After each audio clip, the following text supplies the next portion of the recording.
Good morning बेटा। Video का content है बाइनोमियल थ्योरम के ऑब्जेक्टिव क्वेश्चन 11th स्टैंडर्ड के और क्वेश्चन 19 स्टार्ट करते हैं विदाउट वेस्टिंग टाइम। स्टेटमेंट आपकी स्क्रीन पर है। 19 क्वेश्चन स्टार्ट करते हैं। देखिए, दो एक्सपेंशन गिवन है आपको 1 + x raise to the 2n and 1 + x raise to the 2n - 1 और रिक्वायरमेंट क्या है a by b की, where a is the coefficient of x की n in this expansion and b is the coefficient of x की n in this coefficient binomial expansion. ठीक है ना। तो x की n का कोफिशिएंट आप सीधे से जानते हैं, क्या हो जाएगा यहाँ पर 2nCn। ये x की n का कोफिशिएंट आ जाएगा। देखो, इसको इसने a बोल दिया और b जो है वो x की n का कोफिशिएंट यहाँ से आएगा। सीधी सी बात है 2n - 1Cn। देखो, ये 2n - 1Cn करेंगे तो 1 के ऊपर पावर लगेगी, दिस माइनस दिस लगाने की जरूरत नहीं, और x के ऊपर पावर लगती है जो यहाँ पर होता है सफिक्स ये। तो सीधी सी बात है, यहाँ पर n आएगा तो x के ऊपर n ही आएगा, यहाँ पर n आएगा तो इसमें भी x के ऊपर n ही आएगा। तो x की n का कोफिशिएंट ही निकालना था आपने, a और b जो कि दिए गए उसने a by b निकालना बच्चों, 2nCn divided by 2n - 1Cn। तो सीधी सी बात है बच्चों, क्या आ जाएगा आपका आंसर 2। ठीक है ना। सोल्व करना चाहें तो सोल्व कर सकते हैं भाई। देखो ये आ जाएगा 2n फैक्टोरियल, लोअर पार्ट में 2n - n यानी कि n फैक्टोरियल, साथ में n फैक्टोरियल, और ठीक ऐसे ही आ जाएगा। तो अपर माइनस लोअर करेंगे तो ये आ जाएगा n - 1 फैक्टोरियल, साथ में n फैक्टोरियल और 2n - 1 फैक्टोरियल। देखो, ट्रिक से करना चाहें तो छोटा सारा कैंसिल हो जाता है, बड़े का फैक्टोरियल कैंसिल हो जाएगा, छोटा सारा कैंसिल हो जाएगा देखो, और बड़े का फैक्टोरियल कैंसिल हो जाएगा, और ये इक्वल है, कैंसिल हो गए, n से n कैंसिल हो गया, 2 आ गया। ठीक है ना। नेक्स्ट है बच्चों, इस बाइनोमियल एक्सपेंशन की T2/T3 जो है, इस बाइनोमियल एक्सपेंशन की T3/T4 के इक्वल है बेटा। तो आपने निकालना क्या है, देखिए n की वैल्यू फाइंड आउट करनी है। तो T2 निकालेंगे हम तो ये आ जाएगा NC1, T3 निकालेंगे ये आ जाएगा NC2। ठीक है ना, आए समझ में। और साथ में पावर भी लगेगी, NC1 हो गया यहाँ पर, तो यहाँ पर आ जाएगा a के ऊपर पावर आ जाएगी n - 1 और b के ऊपर पावर आ जाएगी 1। ठीक ऐसे यहाँ पर भी a के ऊपर पावर आएगी n - 2 और b के ऊपर पावर आएगी 2।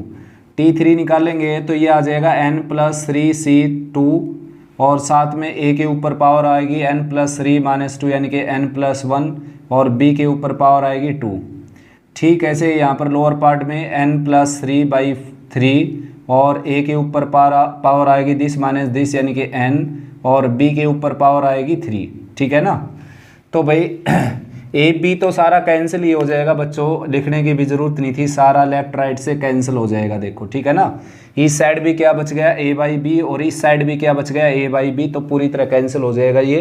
तो ये बच जाएगा केवल NC1 जो कि n होता है, और NC2 जो कि n × n - 1 और 1 2 हो जाएगा, और राइट साइड में NC3 n + 3C2 यानी कि n + 3 n + 2 डिवाइडेड बाई 1 2, यानी कि नीचे अगर 2 लिखा हुआ है तो अपर पार्ट के 2 फैक्टर करने हैं आपने डिक्रीजिंग ऑर्डर में, लोअर पार्ट में 1 2 लिख देना है। ये ट्रिक है बच्चों डायरेक्ट कॉम्बिनेशन को एक्सपेंड करने की।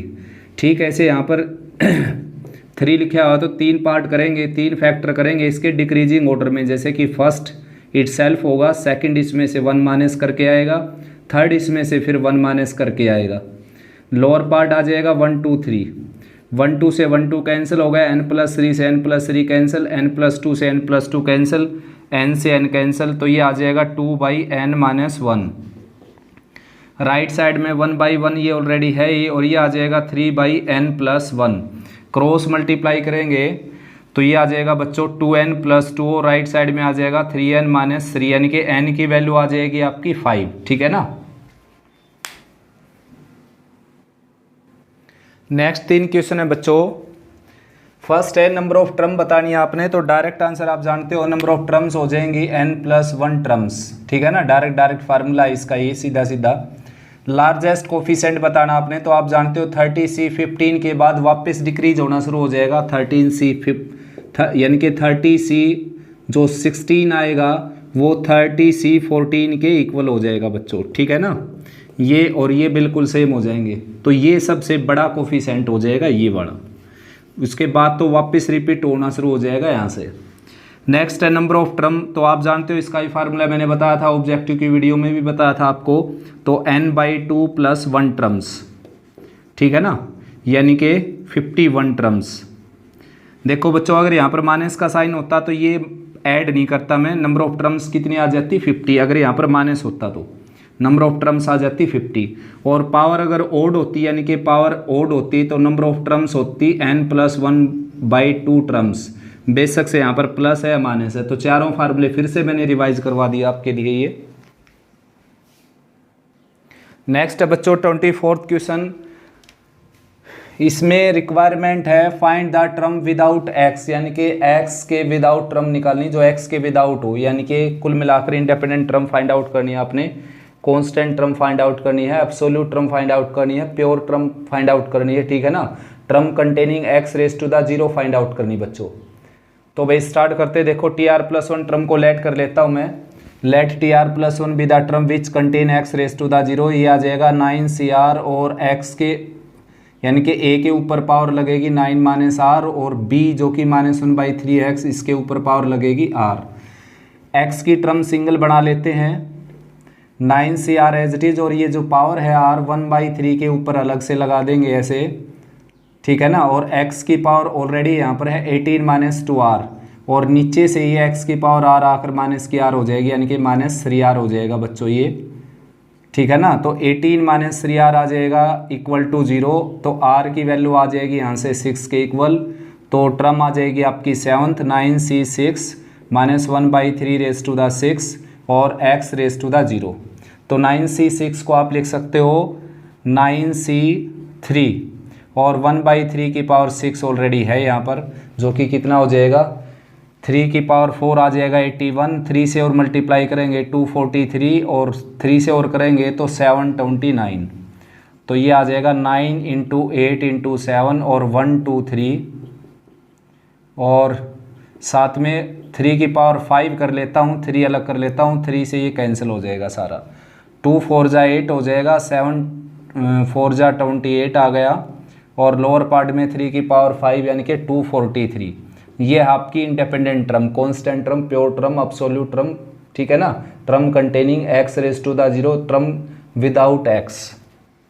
नेक्स्ट है बच्चों, बिल्कुल सिंपल है, जनरल टर्म निकालनी है इसकी आपने। तो आप जानते हो जनरल टर्म क्या होती है, यहाँ लिख देता हूँ ऊपर, ठीक है ना। NCR a⁻n - r and b⁻r, ये होती है जनरल टर्म, ठीक है ना। 25th का आंसर। नेक्स्ट है बच्चों 26th question.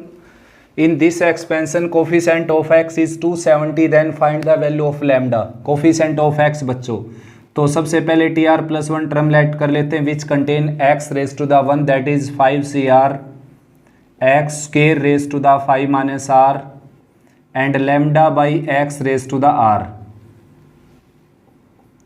Now tr+1 is equal to 5cr as it is, λ⁻⁴ को सेपरेट किया मैंने, x⁻10 - 2r, और लोअर पार्ट में जो x की पावर r है जो ये लगेगा यहाँ पर, और अपर पार्ट में जाकर -3r हो जाएगा ये, ठीक है ना, -3r। तो this term contain x⁻1 if and only if this equal to 1, यानी कि जब तक x के ऊपर 1 पावर नहीं बनाएंगे हम, तब तक इसमें x की 1 कैसे हो सकता है। तो 3r की वैल्यू आ जाएगी बच्चों 9, और r की वैल्यू क्या आ जाएगी यहाँ से 3, ठीक है ना। तो ये आ जाएगा 4th टर्म आ जाएगी ये 5c3 और λ⁻⁴ और x की पावर 1। तो कोफिशिएंट उसने कहा था 270 के इक्वल, तो 5c3 आप जानते हो 10 होता है, λ³ एज इट इज, राइट में 270, ये कैंसिल हो गया, और λ की वैल्यू आ जाएगी केवल 3, ठीक है ना। नेक्स्ट क्वेश्चन में बच्चों मिडिल टर्म फाइंड आउट करनी है। जैसा कि आप जानते हो मिडिल टर्म फाइंड आउट करना है तो वो डिपेंड होता है n के ऊपर। n अगर इवन है तो एक मिडिल टर्म होती है, और वो टर्म क्या होती है n/2 + 1th टर्म, ठीक है ना। और n अगर ओड होता है तो मिडिल टर्म 2 हो जाती हैं, एक ये टर्म और एक नेक्स्ट टर्म, ठीक है ना, जिसको बुक वाला n + 3/2th भी लिख देता है, ठीक है ना। या n+1/2 प्लस 1th भी लिख देता है, लेकिन मैं लिख देता हूँ नेक्स्ट टर्म, ठीक है ना। ये आ जाएगी तो अपने आप नेक्स्ट टर्म आ जाएगी। मान लो ये 7th आ गई तो ये 8th आ जाएगी। तो ये फार्मूला तब लगेगा जब n क्या होगा, ओड होगा। और फिलहाल क्वेश्चन में लगेगा ये फार्मूला क्योंकि n की वैल्यू क्या है, इवन। तो 10 को 2 से डिवाइड करेंगे 5 आ जाएगा, 5 + 1 क्या आ जाएगा 6, ठीक है ना। तो 6 टर्म क्या है बच्चों, इसकी मिडल टर्म। तो 6 टर्म निकालेंगे तो 10c5, r की वैल्यू इससे कम होती है जैसा कि जानते हैं आप।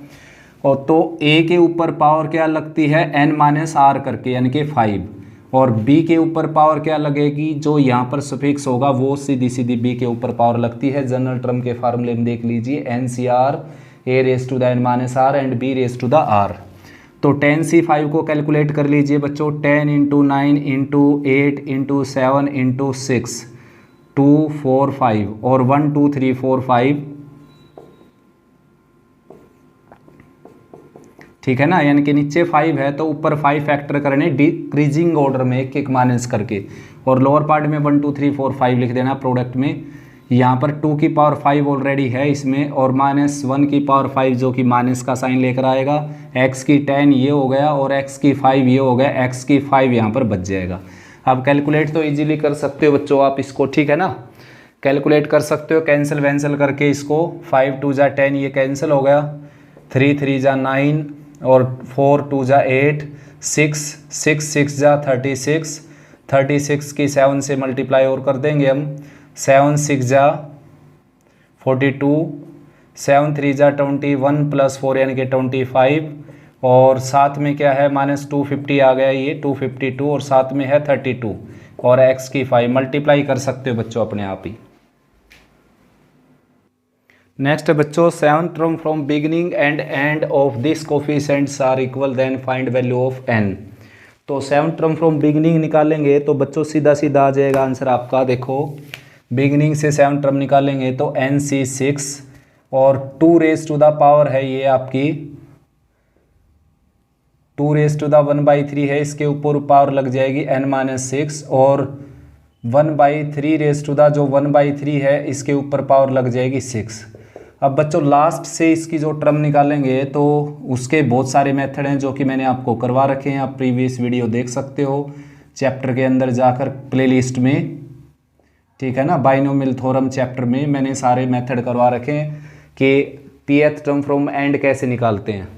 तो यहाँ पर मैं ये मेथड प्रेफर करूँगा। देखो इन दोनों को मैंने इंटरचेंज कर लिया। अब इसकी बिगनिंग से 7 टर्म निकाल देता हूँ जो कि आ जाएगा NC6, और 1/3 जो 1/3 है इसके ऊपर पावर लग जाएगी n-6, और 2 जो 1/3 है इसके ऊपर पावर लग जाएगी आपकी 6, ठीक है ना।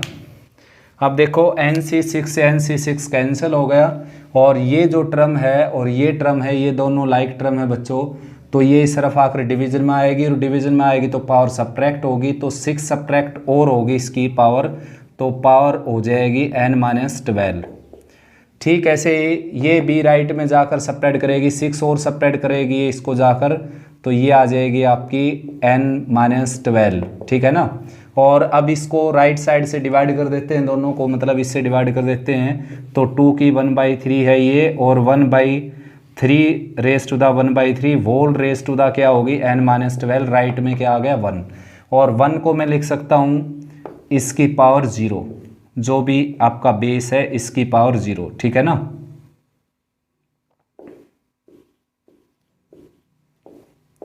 अब क्या है बेस सेम हो गया तो पावर इक्वल हो जाएगी बच्चों, n-12 आ जाएगा 0 के इक्वल, और n की वैल्यू आ जाएगी 12।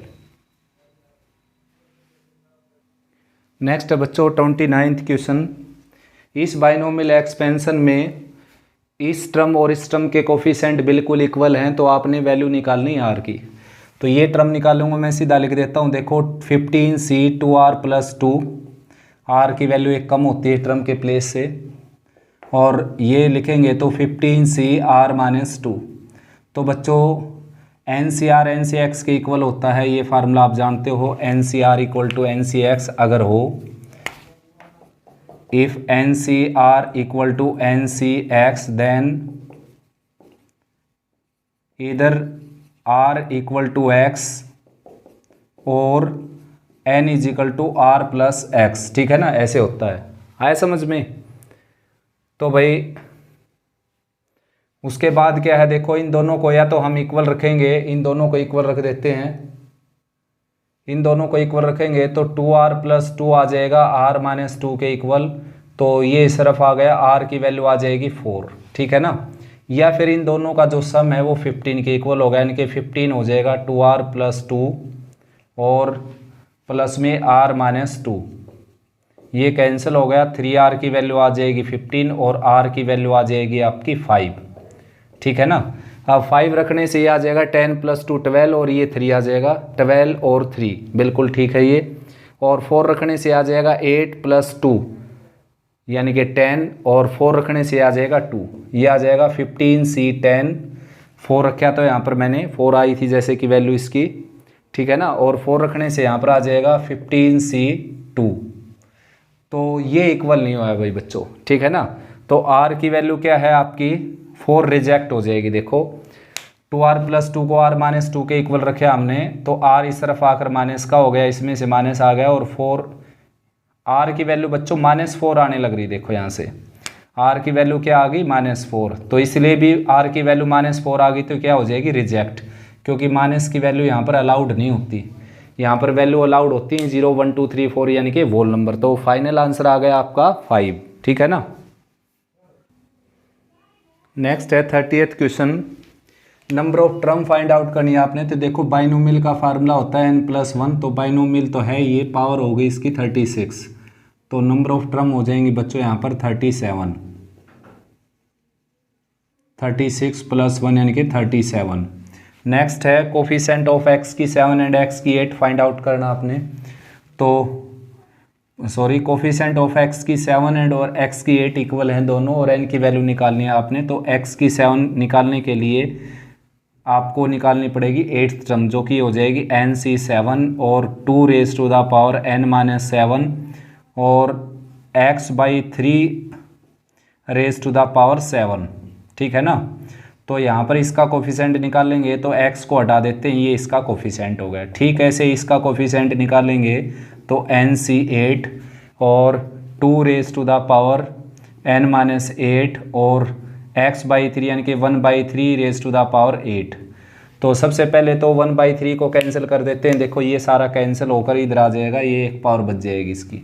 ठीक ऐसे ही 2n-8 को कैंसिल कर देते हैं, ये सारा कैंसिल हो जाएगा और यहाँ पर एक पावर बच जाएगी। तो ये है आपका nc7 यानी कि n फैक्टोरियल n-7 फैक्टोरियल साथ में 7 फैक्टोरियल, और बच गया यहाँ पर 2/2, यहाँ पर 1 पावर के साथ बच जाएगा और 3 कैंसिल ही हो गया। राइट में nc8 जो कि n factorial divided by n-8 factorial और 8 फैक्टोरियल, और साथ में क्या आ जाएगा 1/3। ठीक है ना, ये इससे कैंसिल हो गया। n-7 n-8 की बात करें तो छोटा सारा कैंसिल हो जाएगा, बड़े का फैक्टोरियल कैंसिल हो जाएगा, छोटा सारा कैंसिल हो जाएगा, बड़े का फैक्टोरियल कैंसिल हो जाएगा। 2 4 जा के आ जाएगा 8 यहाँ पर। ठीक है ना, कैलकुलेट वगैरह करें तो 1/n-7 ऑलरेडी है यहाँ पर, राइट में है 1/12, क्रॉस मल्टीप्लाई करेंगे तो बच्चों n-7 आ जाएगा 12 के इक्वल, और n की वैल्यू यहाँ से आ जाएगी 19।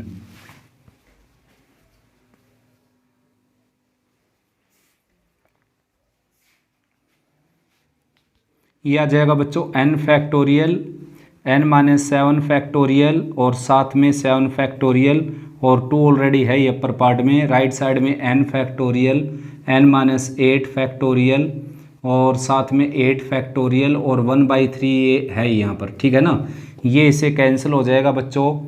देखो ये फैक्टोरियल सारा कैंसिल हो गया, बड़े का फैक्टोरियल कैंसिल हो जाएगा, छोटा सारा कैंसिल हो जाएगा और बड़े का फैक्टोरियल कैंसिल हो जाएगा। ठीक है ना, यहाँ पर बच गया 2/n-7, राइट में बच गया 1/24। ठीक है ना, तो ये आ जाएगा 48, क्रॉस मल्टीप्लाई करके +7 यानी कि n की वैल्यू टोटल आ जाएगी आपकी 55। नेक्स्ट है बच्चों मोस्ट इंपॉर्टेंट क्वेश्चन। ठीक है ना, तो देखिए ये एक्सपेंशन दे रखी है आपको और वैल्यू निकालनी है आपने इनकी, यानी कि इवन कोफिशिएंट का सम निकालना बच्चों सीधा सीधा। तो अगर आप डायरेक्ट आंसर सुनना चाहें तो ये आ जाएगा, देखो 1 raised to the n + 3 raised to the n और डिवाइडेड बाई 2 यानी कि हाफ।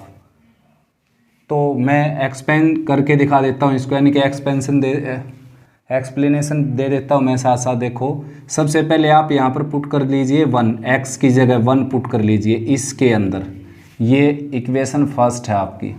तो यहाँ पर 1 पुट करेंगे, ये 0 हो जाएगा, ये 1 की पावर 2 1 हो गया, 1 की पावर n के आ जाएगा 1। और राइट साइड में 1 पुट करेंगे बच्चों, a0 a1 a2 a3 and Son last में a2n। और फिर पुट कर दीजिए आप यहाँ पर x की जगह -1, तो यहाँ पर -1 पुट करेंगे, ये +1 हो गया, ये +1 हो गया स्क्वायर होकर, तो 3n आ गया ये, ठीक है ना। और यहाँ पर एज इट इज़ रहेगा, यहाँ पर -1 पुट करेंगे, -a1 हो गया, यहाँ पर -1 पुट करेंगे, ये प्लस का हो जाएगा, नेक्स्ट टर्म में क्यूब होगा तो यहाँ पर माइनस का हो जाएगा, एंड सोन, और यहाँ पर भी क्या हो जाएगा, पॉजिटिव। अब इन दोनों को ऐड कर देते हैं बच्चों, ठीक है ना। ऐड करेंगे तो ये कैंसिल हो जाएगा, देखो एक नेगेटिव एक पॉजिटिव आपस में कैंसिल हो जाएंगी, सारी ओड टर्म कैंसिल हो जाएंगी बच्चों। तो ये आ जाएगा 3n + 1, और राइट साइड में 2 times a0 2 times a2 2 times a4 and so on 2 times a2n। तो 2 से डिवाइड कर देता हूँ, 3n + 1/2, और राइट साइड में आ जाएगा a0 a2 a4 plus and Son a2n। तो ये आपका फाइनल आंसर आ जाएगा बच्चों। तो उम्मीद करता हूँ भाई आपको समझ में आया अच्छे से। अगर बेटा कोई प्रॉब्लम है तो फिर भी आप कमेंट सेक्शन में लिख सकते हो, और साथ में भाई मेरे व्हाट्सअप नंबर पर आप प्रॉब्लम सेंड कर सकते हो बेटा, ठीक है ना, जैसा कि आप सभी के पास है ये व्हाट्सअप नंबर। तो आप कोई भी प्रॉब्लम है किसी भी बुक से है तो आप सेंड कर सकते हो बेटा निसंकोच होकर। और प्लीज़ शेयर और सब्सक्राइब कर दीजिए इसको, और साथ में अच्छे से प्रैक्टिस कीजिए। और कोई प्रॉब्लम यानी कि कोई आपको प्रॉब्लम है तो वो सेंड कर सकते हो। और साथ में एक और बात बता दूं मैं आपको कि किसी अगर इम्प्रूवमेंट की ज़रूरत है बेटा तो वो भी मेरे से शेयर कीजिए आप, ताकि मैं कुछ इम्प्रूवमेंट कर पाऊँ इसमें।